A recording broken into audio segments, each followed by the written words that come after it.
Hi అండి, welcome to my channel. నేను మీ శ్రావణి. అందరూ ఎలా ఉన్నారు? నేనైతే చాలా బాగున్నాను. మీరు కూడా బాగుండాలని కోరుకుంటున్నాను. ఇవాళ నేను అందరికీ ఎంతో ఇష్టమైనటువంటి కరాచీ హల్వా ఎలా ప్రిపేర్ చేసుకోవాలో చూపించబోతున్నాను. చూడండి, ఇక్కడ కట్ చేసుకోవడానికైతే బాగా షార్ప్గా ఉన్నటువంటి నైఫ్ తీసుకోండి. త్వరగా ఈజీగా కట్ చేసేసుకోవచ్చు. చూడండి, ఇదైతే మంచిగా సాఫ్ట్గా టేస్టీగా అలానే చూడండి స్పాంజ్ లాగా ఉంది. తినడానికైతే భలే టేస్ట్ ఉందండి. ఇదైతే మీరు కూడా ఒకసారి ట్రై చేస్తే తెలుస్తుంది ఎంత టేస్ట్ ఉంటుందో ఇది నేను చెప్పడం కంటే. ఇంకెందుకు ఆలస్యం, మరి స్టార్ట్ చేసేద్దాం. ఒక బౌల్ తీసుకొని 1 కప్పు కార్న్ఫ్లోర్ తీసుకున్నానండి. ఇక్కడ నేను మీడియం సైజు కప్పు మెజర్ చెప్తున్నాను. తర్వాత ఒక బౌల్లో 4 కప్స్ షుగర్ తీసుకొని పక్కన పెట్టుకోవాలి. తర్వాత పాన్ పెట్టుకొని సేమ్ కప్పుతో 3 కప్స్ వాటర్ వేసుకొని అలానే షుగర్ వేసేసుకొని కరగనివ్వాలి. తర్వాత మనము కార్న్ఫ్లోర్ తీసుకున్నాం కదండి 1 కప్పు, అందులోకి సేమ్ నేను చూపిస్తున్నాను కదా అదే కప్పుతో వాటర్ వేసుకొని ఒకసారి బాగా మిక్స్ చేసేసుకొని పక్కన పెట్టుకోవాలి. ఇక్కడ షుగర్ కూడా కరిగితే చాలండి, ఏం పాకం అవసరం లేదు. కరిగిన తర్వాత కొద్దిగా ఒక బౌల్లోకి తీసేసుకుంటున్నాను నేను షుగర్ సిరప్. తీసేసుకొని పక్కన పెట్టుకోవాలి. తర్వాత మనం మిక్స్ చేసుకున్నాం కదండి కార్న్ఫ్లోర్ మిక్స్, అది మళ్ళీ ఒకసారి బాగా మిక్స్ చేసేసుకొని ఈ షుగర్ సిరప్లో వేసేసుకొని మిక్స్ చేసుకుంటూ మంటని లో టు మీడియం ఫ్లేమ్లో అడ్జస్ట్ చేసుకోవాలండి.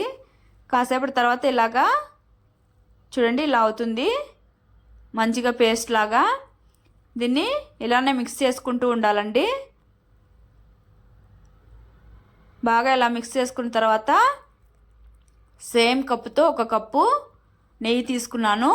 ఇక్కడ కొద్దిగా నెయ్యి అలానే మనం పక్కన పెట్టుకున్నాను కదండి షుగర్ సిరప్, అది కొద్దిగా యాడ్ చేసుకుంటూ ఇలాగా మిక్స్ చేసుకుంటూనే ఉండాలి.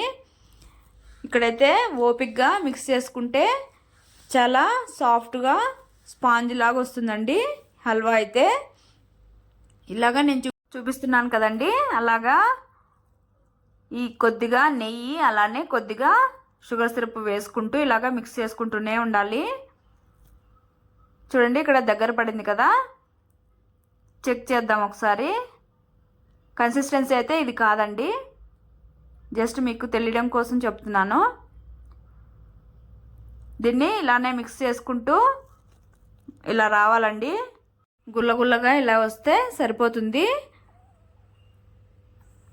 ఇలానే మిక్స్ చేసుకుంటూనే ఉండాలండి. తర్వాత చూడండి ఇక్కడ నేను చెక్ చేసి చూపిస్తున్నాను. ఇలా అన్నప్పుడు ఉంటలాగా వస్తే సరిపోతుందండి, ఇదే కన్సిస్టెన్సీ. తర్వాత కొద్దిగా ఫుడ్ కలర్ యాడ్ చేస్తున్నానండి, ఇదైతే కంపల్సరీ యాడ్ చేసుకోవాలి.